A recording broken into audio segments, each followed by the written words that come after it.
കർത്താവിൻ്റെയും മഹത്വമുള്ള നാമം വാഴ്ത്തപ്പെടുമാറാകട്ടെ. അനുഗ്രഹീതമായ ഈ നല്ല പ്രഭാതത്തിനായിട്ട് കർത്താവിന് സ്തോത്രം ചെയ്യുന്നു. ഈ പ്രഭാത സന്ദേശം കേൾക്കുന്ന എല്ലാ പ്രിയപ്പെട്ടവർക്കും വീണ്ടും വരുന്നവനായ ക്രിസ്തയേശുവിൻ്റെ നാമത്തിൽ എൻ്റെ പ്രഭാത വന്ദനങ്ങളെ ഈ നിമിഷം അർപ്പിക്കുകയാണ്. പ്രാർത്ഥനയോടും ദൈവാശ്രയത്തോടും കൂടി ഈ സന്ദേശത്തിലേക്ക് നിങ്ങളുടെ ശ്രദ്ധയെ തിരിക്കുന്നു.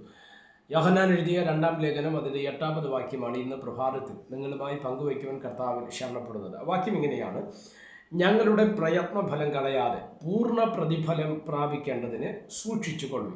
അനുഗ്രഹീതമായ ഒരു വാക്യമാണ്. ഈ വാക്യത്തിനകത്തൊരു മുന്നറിയിപ്പും കൂടെ നമുക്ക് കാണുവാൻ തക്കവണ്ണം കഴിയും, അല്ലേ? സ്തോത്രം. മാന്യനായികയാർക്കെന്ന പേരിലാണ് ഈ ലേഖനം യോഹന്നാൻ എഴുതുന്നത്.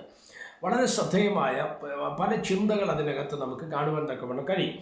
7-ാമത് വാക്യത്തിലേക്ക് നമ്മൾ വരുമ്പോൾ, യേശുക്രിസ്തുവിനെ ജഡത്തിൽ വന്നവൻ എന്ന് സ്വീകരിക്കാത്ത വഞ്ചകന്മാർ പലരും ലോകത്തിലേക്ക് പുറപ്പെട്ടിരിക്കുന്നവൻ, വഞ്ചകനും എതിർക്രിസ്തുവും ഇങ്ങനെയുള്ളവൻ ആകും.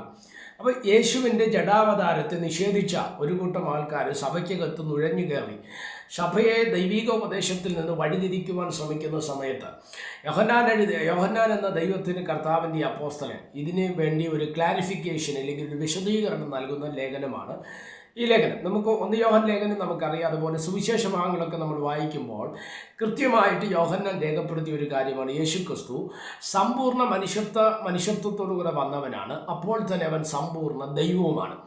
അതിനെ വെളിപ്പെടുത്തിയ ഏറ്റവും ക്ലിയറായിട്ട് വെളിപ്പെടുത്തിയ ഒരു നല്ല അപ്പോസ്തലനായിരുന്നു യോഹന്നാൻ അപ്പോസ്തലൻ, അല്ലേ?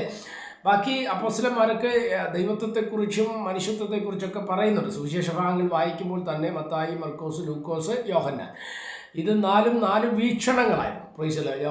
മത്തായി പറഞ്ഞത് യേശു രാജാവാണ്, പ്രൈസലോ സ്തോത്രം എന്നുള്ള രീതിയിലായിരുന്നു മത്തായിയുടെ ചിന്തകൾ. മർക്കോസ് പറഞ്ഞത് യേശുദാസനാണ്, പ്രൈസലോ എന്നുള്ള ചിന്തകളായിരുന്നു മർക്കോസ് കൈമാറിയത്.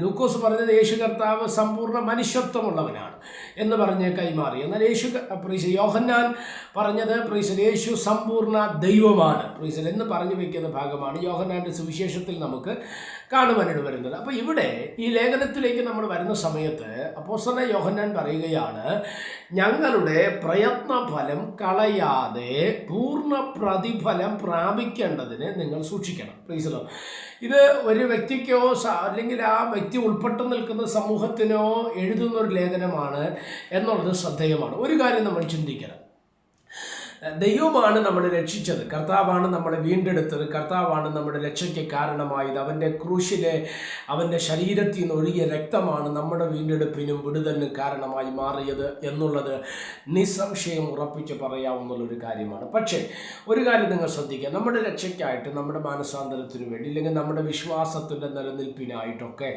ഈ ലോകത്തിൽ അധ്വാനിച്ച് ചിലരുണ്ട്. ഇവിടെ സ്തോത്രം, മാന്യനായികയാർക്കെന്ന് പറഞ്ഞ് ഈ ലേഖനം എഴുതി വയ്ക്കുമ്പോൾ യോഹന്നാൻ പറയുകയാണ്, നിങ്ങൾക്ക് വേണ്ടി ഞങ്ങൾ പ്രയത്നിച്ചിട്ടുണ്ട്. നിങ്ങളുടെ വിശ്വാസത്തിൻ്റെ നിലനിൽപ്പിന് വേണ്ടി, നിങ്ങളുടെ വിശ്വാസത്തിൻ്റെ സ്തോത്രമുള്ള ഉറപ്പിന് വേണ്ടി, വിശ്വാസ ജീവിതത്തിൻ്റെ കണ്ടിന്യൂവേഷന് വേണ്ടി ഞങ്ങൾ പ്രയത്നിച്ചിട്ടുണ്ട്.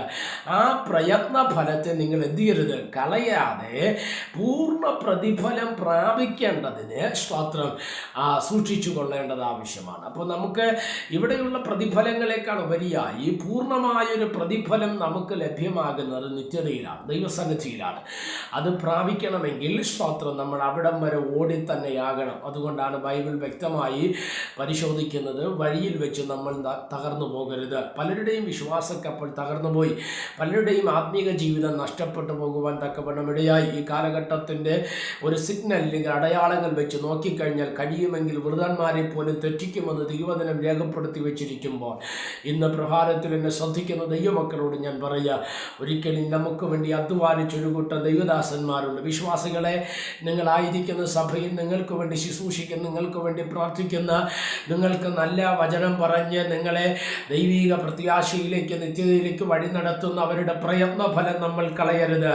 അവർ നമുക്ക് വേണ്ടി പ്രാർത്ഥിച്ചത്, അവർ നമ്മെ രക്ഷയിലേക്ക് നടത്തിയൊരു ചെറിയ കാര്യമല്ല, അവർ കൊടുക്കേണ്ടി വന്ന വില വലുതാണ്. അതുകൊണ്ട് അവരുടെ പ്രയത്നഫലം നമ്മൾ കളയാതെ, സ്തോത്രം ഹല്ലേലൂയ, നമ്മുടെ ജീവിതത്തെ സൂക്ഷിച്ച് നമ്മുടെ മുന്നോട്ടുള്ള ആത്മീക ഭൗതിക മേഖലകൾ ശ്രദ്ധിച്ച് മുന്നോട്ട് പോയാൽ അത് നമ്മുടെ ജീവിതത്തിനകത്തൊരു വലിയ അനുഗ്രഹമായി മാറുവാൻ തക്കവണ്ണം ഇടവരും.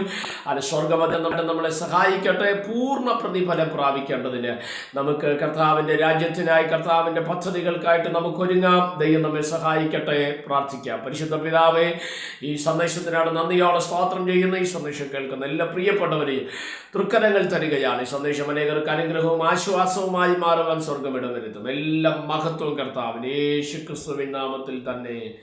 ആമേൻ. എല്ലാവരെയും ദൈവം അനുഗ്രഹിക്കട്ടെ. God bless you.